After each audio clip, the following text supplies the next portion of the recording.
la Tunisie, dépêche-toi, on va être en retard. On a une coupe du monde à aller chercher là. America, we are coming. Attends-moi, Roya, pourquoi t'es blessé, mon frère? Non, mais je vous dis, on est qualifié. On doit juste gagner contre la Somalie. Vous êtes vraiment des criminels, des bandits. On a dit Sénégal était maîtrisable. Franchement, j'ai l'impression que sur cette trêve internationale, on était en pleine Coupe d'Afrique. Je sais pas si je suis le seul à penser comme ça, les gars. Mais on a vu tellement de choses, tellement de rebondissements, tellement de surprises, de coups de cœur, de déceptions, de choses exceptionnelles, les gars, que vraiment, on avait l'impression que, voilà, t'étais en pleine compétition, en pleine canne, les gars, tout simplement. Parce qu'il s'en est passé des choses. On s'y attendait, hein. On s'attendait à ce que ça allait être vraiment, ça allait être la guerre, que ça allait vraiment être une boucherie sur cette trêve internationale, qu'il allait avoir plein de rebondissements. Mais à ce point-là, franchement, c'est fort. C'est fort, et franchement, ça nous réserve des grosses choses d'ici le mois d'octobre, d'ici la dernière journée, les 2 dernières journées, justement, de ces qualifications pour la Coupe du Monde. Là, ça va être incroyable, les gars. Vraiment, ça va être incroyable, je le sens très bien. Mais bref, on va parler donc de cette trêve internationale avec justement les équipes qui ont fait bonne impression, les déceptions, les joueurs qui ont été bons, les joueurs qui ont flop, tout simplement.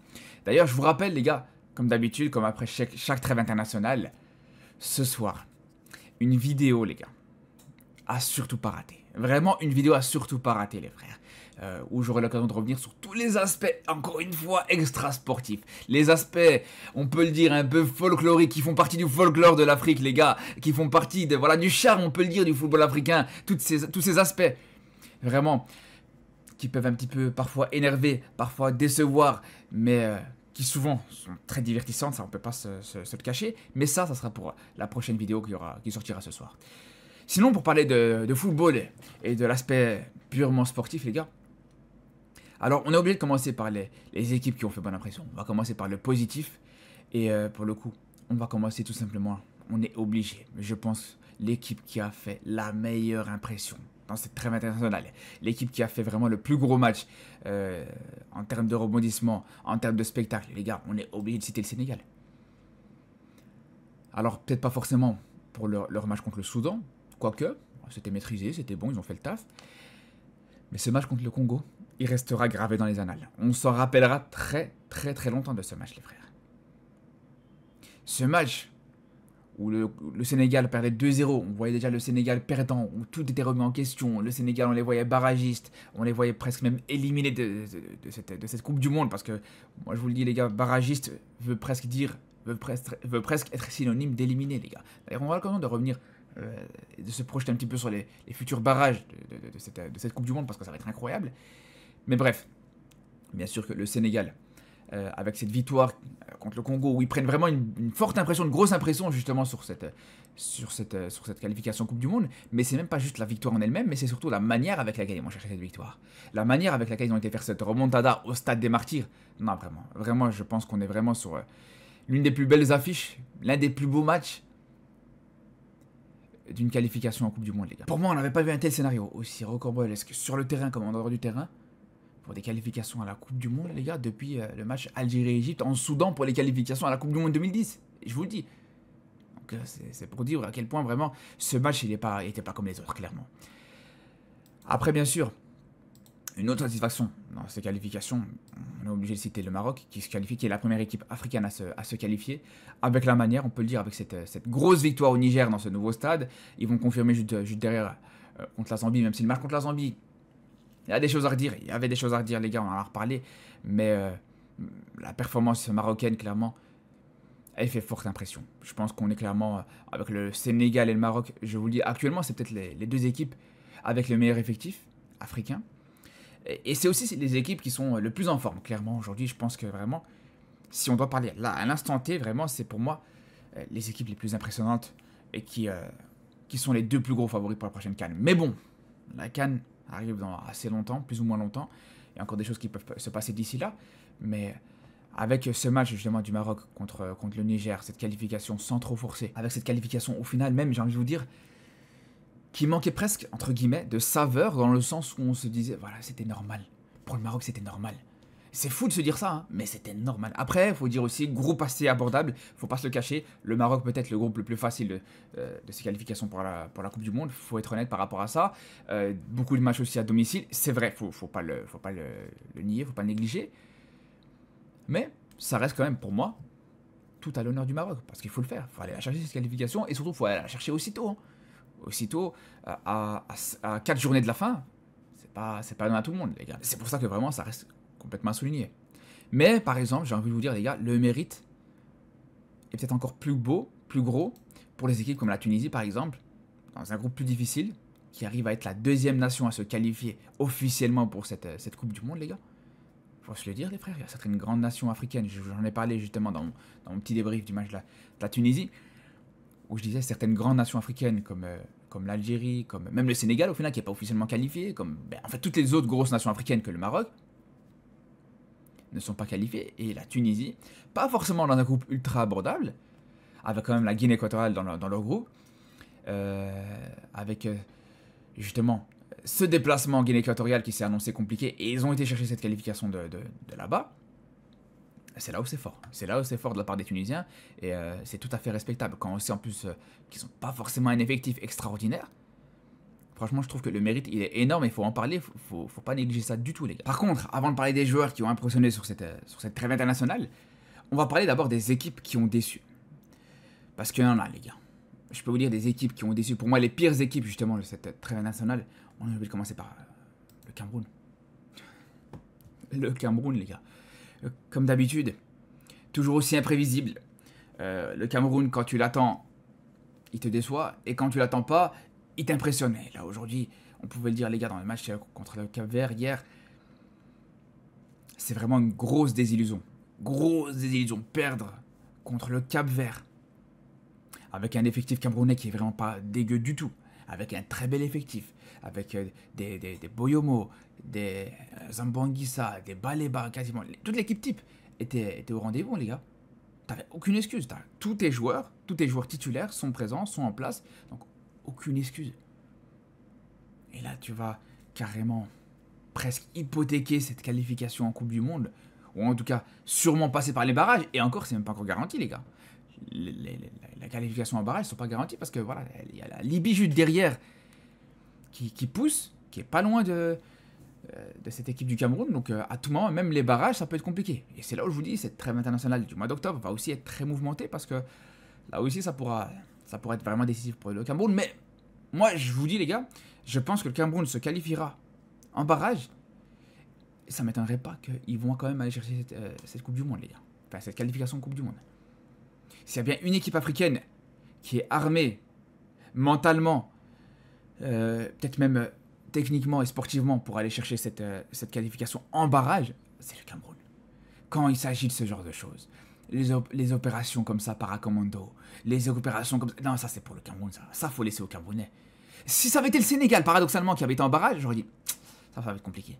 Si ça avait été le Sénégal, le Maroc par exemple aussi, en barrage, ça aurait été difficile. Pourtant, c'est pas une question pour moi, ce genre de match, c'est pas une question de qualité, c'est une question de mental, une question de le charbon, le combat. Et là, pour les Camerounais, vraiment, c'est fou de se dire ça, mais je pense qu'ils peuvent aller faire quelque chose. Après, on a quand même vu des grosses limites chez les Camerounais dans la gestion du coaching, dans certains joueurs aussi. Donc il y a des changements qui doivent être faits. D'ici là, je pense que Marc Brice, pour moi, je pense que c'est peut-être la grosse alerte qui montre qu'au final, ce coach a peut-être de grosses limites, en fait, tout simplement. Parce que même vous allez me dire peut-être que voilà, il est sur 13 matchs en défaite, une belle série, mais une série contre des équipes faibles, relativement faibles. Et là, il faut que le niveau monte un petit peu, parce qu'on parle du Cap-Vert, hein, c'est pas comme si on parlait d'une grosse nation non plus. Le niveau monte un tout petit peu, c'est fini, il n'y a plus personne, il n'y a plus rien. Après, bien sûr qu'il y en a une autre équipe qui a vraiment déçu sur cette trêve internationale, qui est quasiment aussi éliminée, il faut en parler les gars, ou qui est quasiment barragiste, le Nigeria. Le Nigeria qui avait justement l'occasion de se rattraper de ses débuts de qualification pour la Coupe du Monde qui étaient décevants, avec ses déplacements en Afrique du Sud. Et malgré ça, ils vont pas réussir à aller gagner là-bas. Malgré ça, ils te font une contre-performance là-bas, ils auraient même pu perdre ce match d'ailleurs. Donc quand tu vois que le Nigeria, vice-champion d'Afrique, est quasiment éliminé, tu peux que être déçu, c'est clair et net, c'est sûr et certain les gars. Et d'ailleurs, en parlant de vice-champion d'Afrique, j'aurais pu citer aussi la Côte d'Ivoire dans les déceptions, parce que vraiment, j'ai été déçu de la Côte d'Ivoire. Clairement, j'ai été vraiment déçu de la Côte d'Ivoire. Mais les Ivoiriens, voilà, sont toujours premiers, sont quasiment qualifiés. Ils ont été chercher ce match nul. L'objectif, c'était d'aller chercher ce match nul au Gabon. Vas-y. Vas-y, pourquoi pas. Même si c'est vrai que champion d'Afrique, tu dois faire mieux. Mais l'équipe qui m'a le plus déçu, franchement, les gars, au vu de ce match contre la Guinée, c'est l'Algérie. L'Algérie a eu énormément de balles de qualification au bout de leurs pieds. Il y a eu énormément de situations où je dis, c'est bon là, ils vont aller la chercher. C'est bon. Ils étaient à ça, une qualification. Sur ce match contre la Guinée, c'était quasiment acté, c'était quasiment fait. Et t'as même pas eu de déplacement à l'extérieur, t'as joué sur un terrain favorable. Chez le pays voisin, au Maroc, une pelouse vraiment dans un très bon état, une pelouse qui va accueillir la CAN dans 4 mois. Tous les ingrédients étaient à disposition, tu avais énormément de supporters algériens, tu as joué ce match quasiment à domicile. C'était un match extérieur que tu as quasiment joué à domicile. Voilà. Quand c'est le Maroc, par exemple, qui est dans ce genre de conditions où il joue clairement à domicile pour des matchs qui devaient être à l'extérieur, je suis le premier à être plus exigeant pour le Maroc, mais c'est clair que ça va être la même chose pour l'Algérie. Surtout face à une équipe de Guinée, là aussi relativement faible. Hein. Une équipe de Guinée, même pas qualifiée pour la prochaine CAN. Une équipe de Guinée qui clairement a presque abandonné tout espoir de qualification en Coupe du Monde. C'est pas moi qui le dis, c'est le président de la fédération guinéenne qui l'a dit clairement sur la trêve internationale du mois de juin en disant ouais, ça sert à rien qu'on fasse de matchs amicaux, qu'on gaspille de l'argent pour faire des matchs amicaux parce qu'on n'a plus rien à jouer, on n'est pas qualifié pour la prochaine CAN. La Coupe du Monde aussi, c'est quasiment mort, donc voilà. Et avec encore une fois les qualités à l'Algérie, les possibilités surtout de pouvoir aller chercher cette victoire et les occasions ratées et tout ça, on va en reparler, c'est clair, on va en reparler peut-être dans les joueurs qui ont flop. C'est sûr que l'Algérie a déçu. Mais avant de parler justement des joueurs qui ont flop, on va parler bien sûr des joueurs avant tout qui ont fait forte impression, qui ont fait une très belle trêve internationale. Et j'aurais pu dire Bakambu. Bakambu, 3 buts dans cette trêve internationale, 2 buts contre le Soudan du Sud, un but exceptionnel contre le Sénégal qui aurait pu être synonyme de quasiment qualification du Congo pour la Coupe du Monde. Et si je ne vais pas donner à Bakambu, pour moi, ce titre entre guillemets, ce titre symbolique de meilleur joueur de cette trêve internationale, c'est même pas par rapport à la défaite du Congo, parce qu'en soi, il peut pas forcément faire grand chose, et surtout parce que voilà, on va retenir surtout l'aspect individuel quand on parle de ça. Mais si je peux pas le mettre dans les meilleurs joueurs de cette trêve internationale, les gars, c'est tout simplement pour ça. Comment tu peux être en plein match de qualification pour la Coupe du Monde contre l'une des plus grosses nations africaines, voire même, je dirais même, l'une des plus grosses sélections au monde, les frères. Je pèse mes mots, mais bon, ça c'est encore un autre débat. Dans un des matchs les plus importants de ta carrière, t'es à la mi-temps et t'envoies des messages à tes potes. Non, les gars, non, je suis désolé, c'est pas possible. Non, je suis désolé. Rien que pour ça, les frères, je peux pas mettre Bakambu dans les meilleurs joueurs. Et pourtant, vraiment, sur le terrain, t'as rien à lui reprocher. Hein. Sur le terrain, t'as rien à lui reprocher du tout. Il a été impressionnant. Et son début de saison aussi avec le Betis Séville, exceptionnel. J'aime beaucoup ce joueur. Mais non, là, Bakambu, là, t'as déconné. Vraiment. Par contre, le meilleur joueur pour moi de cette trêve internationale, les gars, c'est lui. PMS. Pape Matar Sarr, les gars. Le meilleur joueur de cette trêve internationale. Le meilleur milieu de terrain africain de ce début de saison. Peut-être même l'un des meilleurs joueurs africains tout court de ce début de saison, les gars. C'est lui. C'est Pape Matar Sarr, les gars. Vraiment, la trêve internationale qu'il fait, c'est tout simplement majestueux. C'est tout simplement incroyable, les gars. Contre le Soudan, il te met ce but exceptionnel. Il va te dribbler le gardien sur cette très belle passe de Koulibaly. Il a cette lucidité pour aller finir. Et juste derrière, alors qu'il n'est pas titulaire contre toute attente, il n'est pas titulaire contre la RDC, il rentre et il te met ce but du 3-2. En toute efficacité, en toute lucidité. Dans un contexte très difficile, un stade qui était prêt à exploser, il a été très lucide, sans froid, vraiment exceptionnel. Non, Pape Matar Sarr, les gars, je vous dis, la saison qui nous réserve. Vraiment, je pense qu'on n'est pas prêt. Et vraiment, aujourd'hui, je pense que sur cette trêve internationale, il n'y a personne qui fait aussi bien que lui. Vraiment, il te rapporte quasiment 6 points à lui tout seul dans ce rassemblement. Un but décisif contre le Soudan et contre la RDC juste derrière, au stade des Martyrs. Non, vraiment, bravo à lui. Après, un autre joueur aussi que je vais mettre dans les meilleurs joueurs, peut-être un peu moins connu, c'est tout simplement Livramento, le joueur du Cap-Vert. Le match qu'il fait contre le Cameroun, il punit clairement le Cameroun quasiment à lui tout seul, les frères, c'est clair. Pas que sur son but, hein, sur tout le match, il a posé énormément de difficultés à cette équipe camerounaise. Pendant tout le match, à chaque fois, sur les appels, le pressing, à chaque fois qu'il partait en contre-attaque, à chaque fois, il arrivait à être dangereux, les frères. Non, vraiment, t'es obligé. T'es obligé de le mettre dans les meilleurs joueurs. Rien que le but, il prend de vitesse, c'est pas un joueur. Il prend de vitesse toute la défense camerounaise. Toute la défense. Ils étaient à 3. Comment il s'appelle? Baleba. Mbemo qui essaie de revenir. Boyomo et Christopher Wu dans l'axe de la défense. Il les prend tous de vitesse, il est parti tout seul. Il est parti tout seul et va les mettre sur le but. Finition chirurgicale, efficace, rien à dire. Très gros match de sa part contre le Cameroun. Et un autre joueur, ce troisième joueur que je vais mettre dans les meilleurs joueurs de cette trêve internationale, c'est lui. Je suis désolé, je suis obligé. Je suis désolé, les gars. Peut-être c'est le cœur qui parle, peut-être que c'est ici. Après, c'est tout à fait mérité. Hein. C'est tout à fait mérité, les gars. Igaman. Deuxième entrée de sa carrière en équipe A du Maroc. Contre le Niger. Il marque un but. Il marque un très beau but de la tête avec 3 joueurs sur lui au marquage. 3 joueurs nigériens sur lui au marquage, les gars. Il avait même pas un match complet. En termes de minutes, il avait même pas encore un match complet avec le Maroc. Je crois même, il avait même pas encore une mi-temps complète. Et il te met ce but-là. Le mec n'avait pas encore 45 minutes de temps de jeu avec le Maroc. Il te met déjà un but exceptionnel. Mais vous allez me dire, c'est pas suffisant pour le mettre dans les meilleurs joueurs de cette trêve internationale. Je peux l'entendre, c'est compréhensible. Ok, pas de problème. Mais juste après, quand le mec il enchaîne sur le match contre la Zambie, premier match titulaire en sélection,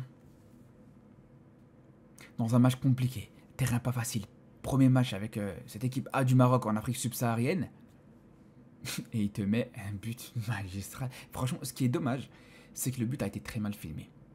Sur un terrain mauvais, conditions de cadrage, de filmage très mauvais, tout ça. C'est vraiment dommage, parce que sinon le but aurait fait beaucoup plus parler, beaucoup plus le tour du monde que ça. Le mec te met quand même une reprise de volée, en plein dans le but de cette équipe de la Zambie. Encore une fois, pour sa première titularisation, dans un match pas facile, où le Maroc n'avait pas forcément une grosse maîtrise de ce match. C'est là où vraiment tu peux que l'applaudir et tu peux dire qu'il mérite clairement ce titre de l'un des meilleurs joueurs, un des 3 meilleurs joueurs de cette trêve internationale, clairement. Je peux vous dire, j'ai hâte de le voir, j'ai vraiment hâte de le voir, les gars, dans les prochains matchs qu'il aura en club, les frères. Je crois que je vais sur le LOSC, quasiment chaque match du LOSC cette saison, quand il y aura la possibilité, quand le Barça ou le Real ne jouera pas, on va sur ça de très près. Bref, après pour ce qui est des joueurs qui ont déçu, je peux vous en citer énormément. J'avoue que j'ai même eu du mal à en choisir que 3, et je pense que je vais même être incapable d'en choisir que 3. Quand on voit par exemple, du côté de l'Algérie, qui est, comme je vous disais, dans une des équipes qui a déçu, choisir qu'un seul joueur, c'est impossible. Je pourrais dire Mahrez, mais je pense aussi à Benrahma. L'un ne va pas sans l'autre, donc je dirais les deux. Mahrez, Benrahma, voilà, choisissez comme vous voulez, les frères. L'un ne va pas sans l'autre. Les deux, pour moi, n'ont plus leur place dans cette sélection, ou en tant que titulaire, c'est clair et net. Qui joue encore autant de matchs avec cette sélection algérienne, c'est pas normal du tout, les frères, je suis désolé. Et je citerai même pas, j'aurais même pas le culot et le manque de respect en citant Amoura. Malgré le fait qu'Amoura fait un mauvais match, clairement, contre la Guinée. Il rate énormément d'occasions contre la Guinée, ça c'est clair. Mais pour tout le reste qu'il fait, pour les efforts qu'il fait, pour le match qu'il fait juste avant contre le Botswana, où il met un but exceptionnel, un but où il saute plus haut que tout le monde alors qu'il mesure 1m70, non, bien sûr que je peux pas mettre Amoura dans les flops, impossible. Mais aujourd'hui, je suis désolé. Mahrez, Benrahma, les deux, ça commence à devenir... C'est trop, c'est plus possible.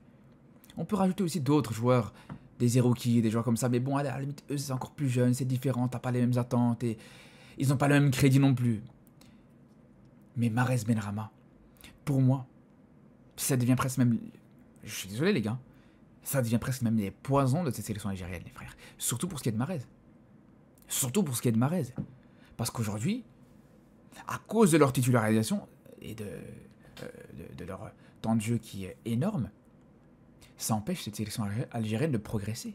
Ça empêche de faire jouer certains joueurs comme le petit Elian Kebal, le petit Hadj Moussa, peut-être éventuellement le petit Mazza qui peut aussi jouer sur un côté éventuellement, mais bref, à cause de ça, tu progresses plus. T'as certains joueurs qui sont encourageants, des Boudaoui, bien sûr, qui méritent totalement sa place, qui méritent totalement d'être titulaires, des joueurs comme j'en parlais, d'Amoura aussi, mais je suis désolé. ces deux joueurs-là, Mahrez, Benrahma, empêchent cette progression de cette sélection algérienne. C'est pour ça que je suis obligé de les citer. Et comme pour l'Algérie, du côté du Cameroun aussi, citer qu'un seul joueur, ça va être compliqué. Ça va être vraiment compliqué. Et c'est un peu la même chose aussi par rapport au fait que là, je peux pas citer Baleba. Malgré que c'est lui qui est responsable sur le but, ou en tout cas le premier responsable sur le but du Cap-Vert. Mais là aussi, avec le match qu'il fait, le match très propre qu'il fait, globalement, ce qu'il apporte à cette équipe camerounaise, c'était très fort. À aucun moment, tu peux le mettre dans les flops. Parce que juste à côté, tout ce qu'il fait dans l'aspect offensif, balle au pied, défensivement aussi, les interventions qu'il fait, tout ça, il n'y a rien à redire. Mais là où pour moi, je serais plus intransigeant, c'est sur la défense centrale. Boyomo, Christopher Roux, c'était vraiment très mauvais contre le Cap-Vert, je suis désolé. Ça faisait prendre de vitesse à chaque fois, je vous en parlais les gars, à chaque fois Livramento, il partait tout seul. Et d'ailleurs sur le but, il arrive à prendre de vitesse toute la défense, comme je vous disais, toute la défense centrale camerounaise. Mais voilà, je mettrais plus l'accent sur Boyomo. J'en parlais dans le débrief hier de ce Cameroun Cap-Vert où il te provoque clairement, on peut le dire, un penalty. Heureusement qu'il n'y avait pas la VAR, sinon ça aurait pu être sifflé. Même si Christopher Roux aussi s'est fait avoir sur certaines situations individuelles. Mais bon, là clairement, l'action du penalty, la seule chose qui fait que ce penalty n'a pas été sifflé, c'est juste parce qu'il n'y avait pas la VAR dans ses qualifications pour la Coupe du Monde dans la zone Afrique, tout simplement les gars, parce qu'il y a clairement un penalty. On voit bien Boyomo qui met son pied en opposition, qui empêche justement le joueur capverdien d'aller au ballon. Il joue absolument pas le ballon pour le coup pour ce qui est de Boyomo. Donc clairement, en plus de ça, il y avait des grosses attentes autour de Boyomo sur cette trêve internationale, et il sortait d'un très très gros match contre le Real Madrid. Donc c'est sûr qu'il fait partie d'une vraie déception. Après, la dernière déception, le dernier flop en tant que joueur dans cette trêve nationale, on est obligé de citer Trostekong. Là, franchement, faut pas aller chercher très loin, les gars. Un but contre son camp, les gars. Dans un match aussi crucial contre l'Afrique du Sud, un match qui compte énormément, qui presque même est une finale pour se qualifier à la Coupe du Monde. Bien sûr que c'est impardonnable, je suis désolé, les gars. C'est impardonnable. Un CSC dans les qualifications pour la Coupe du Monde, dans presque un match de barrage en Afrique du Sud, non. Il n'a pas le droit. Il n'a pas le droit. Et en plus, je pense que s'il n'y avait pas ça, peut-être le Nigeria aurait pu gagner ce match. Parce que juste derrière, ils vont marquer. Juste derrière, ils te font une deuxième mi-temps qui est correcte. Donc là, comme je vous dis, ça méritait d'office cette place dans les flops. Bref, en tout cas, voilà les gars. J'espère que vous avez aimé cette grosse vidéo de bilan de cette belle trêve internationale, les gars. Vraiment, on a hâte de voir la suite. On a hâte de voir cette prochaine trêve internationale du mois d'octobre aussi qui s'annonce bouillante. On a hâte de voir aussi la CAN qui s'approche à très grands pas. Sur ce, les frérots, on se dit à très vite. Et à ce soir d'ailleurs, pour cette grosse vidéo aussi sur les aspects un petit peu extra sportifs. Et je peux vous dire, il y aura du divertissement, les gars. À rater sous aucun prétexte. À ce soir, les frères. Et surtout d'ici là, prenez soin de vous.